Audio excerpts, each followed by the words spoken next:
అందరికీ నమస్కారం. ఈరోజు ఈ విలేకరుల సమావేశం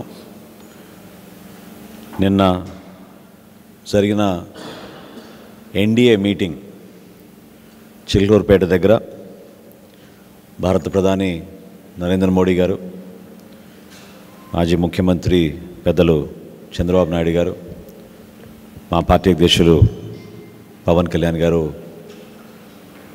కలిసి నిర్వహించిన మొట్టమొదటి సభ విజయవంతం అయినందుకు ఎంతోమంది కృషి చేశారు. ప్రతి ఒక్క జన సైనికుడికి, వీర మహిళకి, నాయకులకు, జనసేన పార్టీ నుంచి సహకరించిన ప్రతి ఒక్కరికి, తెలుగుదేశం పార్టీ నాయకులకు, కార్యకర్తలకు, అదేవిధంగా భారతీయ జనతా పార్టీ నాయకులు, కార్యకర్తలు కూడా మనస్ఫూర్తిగా జనసేన పార్టీ నుంచి మేము అభినందిస్తున్నాం, ధన్యవాదాలు తెలుపుకుంటున్నాం. అదేవిధంగా సభ సక్సెస్ అవడానికి కారణం కూడా మన పాత్రికేయ మిత్రులు, వీళ్ళు కూడా, మీరందరూ కూడా సహకరించి ఈ సభ గురించి ప్రజల్లోకి లోతుగా అవగాహన తీసుకెళ్లే విధంగా మీరు చేసిన ప్రయత్నాన్ని, మీరు సహకరించిన విధానాన్ని, మీకు నిన్న చిన్న చిన్న ఇబ్బందులు కలిగిన ఓపికతోటి మీరు సభలో ప్రతి ఒక్కరు పాల్గొనడం చాలా అభినందనీయం. ఆ సహనంకి, ఓపిక కోసం మీరు అంతిమంగా రాష్ట్రాన్ని, దేశాన్ని దృష్టిలో పెట్టుకుని ప్రతి ఒక్కరు కదిలి వచ్చారు ముందుకి. అద్భుతమైన కార్యక్రమం నిర్వహించగలిగాం. సో పేరు పేరున ప్రతి ఒక్కరికి ఇందులో పాల్గొన్నందుకు, సహకరించినందుకు జనసేన పార్టీ తరఫున, మా పార్టీ అధ్యక్షులు పవన్ కళ్యాణ్ గారి తరఫున మీ అందరికీ కూడా ధన్యవాదాలు. అదేవిధంగా మొట్టమొదటి సభ కాబట్టి ఎంతోమంది ఎదురు చూసాం. ఏ విధంగా 3 పార్టీల కలయిక వలన మన రాష్ట్రానికి మేలు జరుగుతుంది, మన భవిష్యత్తు ఏంటి, ఎటువంటి దారిలో మనం నడవబోతున్నాం అనేది దీనికి చాలా స్పష్టంగా ప్రధాని నరేంద్ర మోడీ గారు ఆయన ఉపన్యాసంలో వికసిత భారత్ గురించి ఏ విధంగా ఆయన ఒక ప్రణాళిక సిద్ధం చేసుకున్నారో, 2047 సంవత్సరం కల్లా భారతదేశం ప్రపంచంలోనే ఉన్నత స్థానానికి వెళ్ళే విధంగా ఆయన చేసిన ప్రణాళిక, ఆయన పడిన కష్టాలు, ఏ విధంగా ఒక మంచి డెవలప్మెంటల్ ప్లాన్ ఆయన సిద్ధం చేశారో, ఏ విధంగా ఇన్ఫ్రాస్ట్రక్చర్ గురించి వాళ్ళు ఎక్కువ ఫోకస్ చేశారో, అదేవిధంగా ఆంధ్రప్రదేశ్ని కూడా వికసిత ఆంధ్రప్రదేశ్ అవ్వాలనేది ఆయన తన మాటల్లో చాలా స్పష్టంగా చెప్పారు. ఖజానా ఖాళీ అయిపోయి ఎక్కడ చూసినా అవినీతి, ఏ డిపార్ట్మెంట్లో చూసినా అవినీతి. జనమేమో పాపం తెలియక ఇన్ని సంవత్సరాల నుంచి కేవలం శాండ్లోనూ, లిక్కర్లోనూ అవినీతి జరుగుతుందనే భావన వాళ్ళు అనుకున్నారు. కానీ పాఠశాలకి వెళ్ళే బడి పిల్లల దగ్గర నుంచి కూడా, ఆ శాఖ నుంచి కూడా వీళ్ళు అవినీతి చేసుకుంటూ ప్రతి డిపార్ట్మెంట్లో కూడా ఈ ప్రభుత్వంలో ఉన్న మంత్రులు, ఈ క్యాబినెట్, ఈ ప్రభుత్వం చేసిన అవినీతి గురించి కూడా ఆయన ప్రస్తావించారు. మేము కూడా అనేక సందర్భాల్లో జనసేన పార్టీ నుంచి సమాజానికి అర్థమయ్యే విధంగా, ఏ విధంగా వీళ్ళు ప్రజలకు సంబంధించిన డబ్బుని దుర్వినియోగం చేసుకుంటూ సొంత ఆస్తుల కోసం విచ్చలవిడిగా ఖర్చులు చేసుకుంటూ వీళ్ళు పోయారో వాటన్నింటి కూడా వివరించాం. విద్యాశాఖలో జరిగిన అవినీతి, 3వ తరగతి పిల్లలతో టోఫెల్ ఎగ్జామ్లు రాయిపించడానికనే ఒక ప్రణాళిక, ఎవరు ఊహించని విధంగా 35,000 కోట్ల రూపాయలు భూసేకరణ కోసం, జగనన్న కాలనీల కోసం వీళ్ళు వెచ్చించిన విధానం అందరం కూడా చూసాం. ఈ రోజుకి కూడా 91,000 కోట్ల రూపాయలు వీళ్ళు తీసుకొచ్చిన అప్పుల్లో ఎక్కడ పోయిందో ఎవరికి అర్థం కాని పరిస్థితి.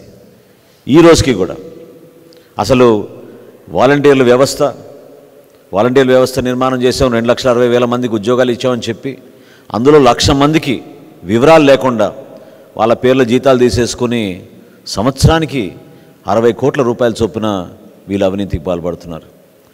స్థానికంగా మీరు చూస్తే ఇక్కడున్న సలహాదారులు ఏ విధంగా దాదాపు 680 కోట్ల రూపాయలు వీళ్ళు ఈ 5 సంవత్సరాల్లో ఖర్చు పెట్టి ప్రభుత్వ ధనాన్ని దుర్వినియోగం చేశారో ఇవన్నీ కూడా మీరు చూశారు. మేము జనసేన పార్టీ నుంచి మేము వీటన్నిటి కూడా వివరించుకుంటూ వచ్చాం.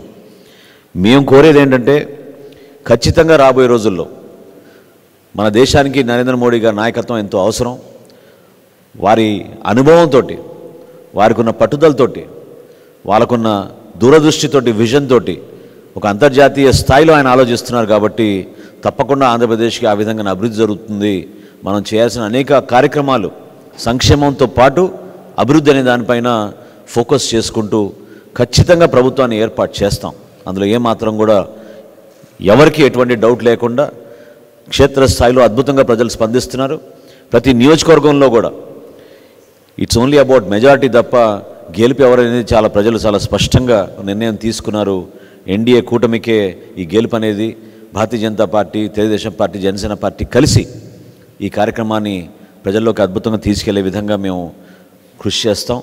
రాబోయే రోజుల్లో నిన్న మీరు చూసిన సభలో చాలా వరకు కొన్ని ఇబ్బందులు దేనివలన కలిగిందని మేము కూడా రాత్రి నుంచి విశ్లేషించుకుంటే ఇది కేవలం పోలీసుల వైఫల్యం, అందులో ఏమాత్రం డౌట్ లేదు.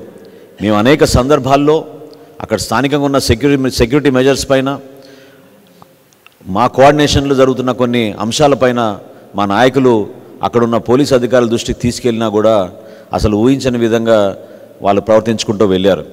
అసలు నేను మొట్టమొదటిసారి చూస్తున్నాను, ప్రధానమంత్రి గారి సభకి పాసులు బ్లాంక్గా ఇచ్చారు, పేర్లు లేవు, ఫోటోలు లేవు. అసలు జిల్లా కలెక్టరు, ఒక జిల్లా ఎస్పీ ఏ విధంగా అట్లా సంతకాలు చేసి పాసులు ఇచ్చారనేది ఈరోజు జనసేన పార్టీ నుంచి మేము ప్రశ్నిస్తున్నాం. ఈ చాలా సీరియస్గా తీసుకోవాల్సిన అంశాలు. దేనికోసం వీళ్ళు ఈ విధంగా ఇంత రెక్లెస్గా బిహేవ్ చేశారు? ఎందుకు ప్రధానమంత్రి స్థాయి వ్యక్తి వచ్చి మనకి సభ నిర్వహించుకుంటున్నప్పుడు తీసుకోవాల్సిన జాగ్రత్తలు? ఎందుకంటే పెరిమీటర్ అంతా వీళ్ళ కంట్రోల్లో ఉంటుంది. పెరిమీటర్ మన స్థానిక పోలీసుల కంట్రోల్లో ఉన్నప్పుడు ఎందుకు ఈ విధంగా వాళ్ళు పూర్తి స్థాయిలో ఇటువంటి ఒకేషన్కి వాళ్ళు గేరప్ అవ్వలేకపోయారనేది తప్పకుండా దీనిపైన ఎంక్వైరీ జరగాలి. ఈరోజు సాయంత్రం 4ంటికి ఎలక్షన్ కమిషన్కి దీనిపైన కంప్లైంట్ ఇవ్వబోతున్నాం. తప్పకుండా ఎవరైతే అధికారులు దీంట్లో నిర్లక్ష్యంగా వ్యవహరించారో వారిపైన తప్పకుండా చర్యలు ఉంటాయి రాబోయే రోజుల్లో అనేది నాకైతే చాలా బలంగా నేను కోరుకుంటున్నాను. ఇది చాలా తప్పు. ఇది సభ మేము ఏర్పాట్లు చేసుకున్నప్పుడు ప్రధానమంత్రి గారి భద్రత విషయంలో, సభలో జరగాల్సిన సెక్యూరిటీ విషయాల్లో సరైన రీతిలో వీళ్ళు స్పందించలేనిది తప్పకుండా నేను జరిగిన సంఘటనలో అది భాగమే అని నేను మనస్ఫూర్తిగా నేను తెలుపుతున్నాను. రాబోయే రోజుల్లో ఎన్నో అవమానాలకు గురయ్యాం. అనేక సందర్భాల్లో అనుమానాలు కూడా ప్రతి ఒక్కరిలో వస్తూనే ఉన్నాయి. కానీ ఇంత దూరం ప్రయాణం చేయగలిగామంటే దీని వెనక పవన్ కళ్యాణ్ గారి కృషి ఎంతో ఉందని ఈ సందర్భంగా గుర్తు చేస్తున్నాను.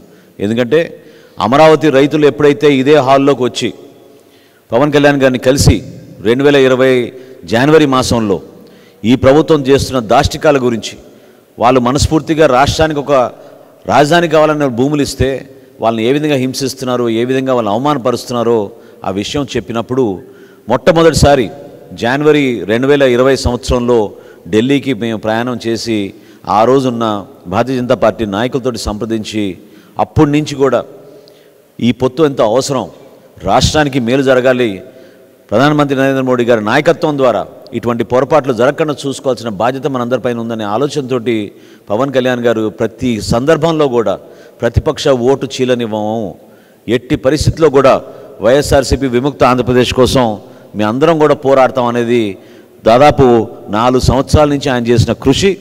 నిన్న వేదిక పైన ప్రధానమంత్రి గారు, చంద్రబాబు నాయుడు గారు, అదేవిధంగా పవన్ కళ్యాణ్ గారు ఉపన్యాసాలు చాలా స్పష్టంగా మనందరం కూడా చూసాం. దయచేసి రాష్ట్ర ప్రజలను కూడా నేను కోరేది ఏంటంటే, ఈ కలయిక చాలామందికి నచ్చదు.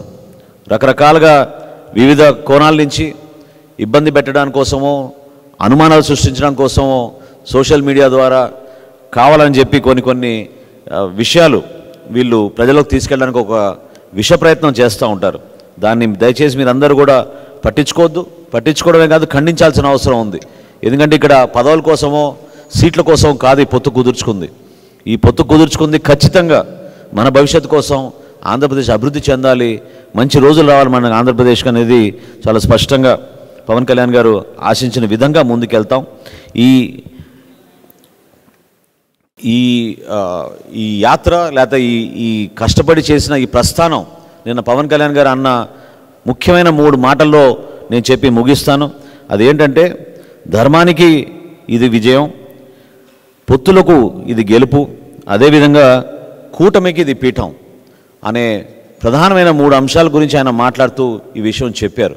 ఇవి దీంట్లో 100% మనం అర్థం చేసుకోవాల్సింది ఏంటంటే, మేము చేసిన ఈ ధర్మ పోరాటం అదేదో స్వార్థం కోసమో, సీట్ల కోసమో, భవిష్యత్తులో పదవుల కోసం కాదు. ఈ ధర్మాన్ని నిలబెట్టాలి. ఎట్టి పరిస్థితుల్లో లా అండ్ ఆర్డర్ అనేది ప్రతి ఒక్కరికి సమానంగా మనం ప్రతి పౌరుడికి గర్వపడే విధంగా వ్యవస్థని కాపాడాలనే ఉద్దేశంతో మేము చేసిన ఈ ప్రయాణం, అందులో ప్రధాన పాత్ర పోషించింది పవన్ కళ్యాణ్ గారు. తప్పకుండా రాబోయే రోజుల్లో ఆంధ్రప్రదేశ్ ప్రజలకి ఒక మంచి భవిష్యత్తు ఉంటుంది. నరేంద్ర మోడీ గారు చేపట్టిన అనేక కార్యక్రమాలు, డబుల్ ఇంజిన్ సర్కార్ అని ఏదైతే ఆయన అన్నారో అది ఖచ్చితంగా 100% ఆంధ్రప్రదేశ్లో వచ్చి ప్రతి కుటుంబానికి మేలు జరిగే విధంగా ఒక మంచి ప్రభుత్వం స్థాపించబోతున్నాం. కేంద్రంలో ఎన్డీఏ ప్రభుత్వం ఖచ్చితంగా ఏర్పడి 400 సీట్ల పైన మొట్టమొదటిసారి చరిత్ర సృష్టించే విధంగా వీళ్ళు ముందుకెళ్తారనే నమ్మకం మా అందరిలోనే ఉంది. రాష్ట్ర ప్రజలు కూడా ఒక అంకిత భావంతో మేము పనిచేస్తున్న తీరుని గుర్తించి మరింత మీరు పెద్ద మనసుతో ఆశీర్వదించి రాబోయే రోజుల్లో జనసేన పార్టీ తరఫున, తెలుగుదేశం పార్టీ తరఫున, భారతీయ జనతా పార్టీని నిలబడిన అభ్యర్థులందరినీ కూడా మీరు ఆశీర్వదిస్తారని ఈ సందర్భంగా కోరుకుంటూ మరొకసారి ప్రతి ఒక్కరికి ధన్యవాదాలు తెలుపుకుంటూ సెలవు తీసుకుంటాం.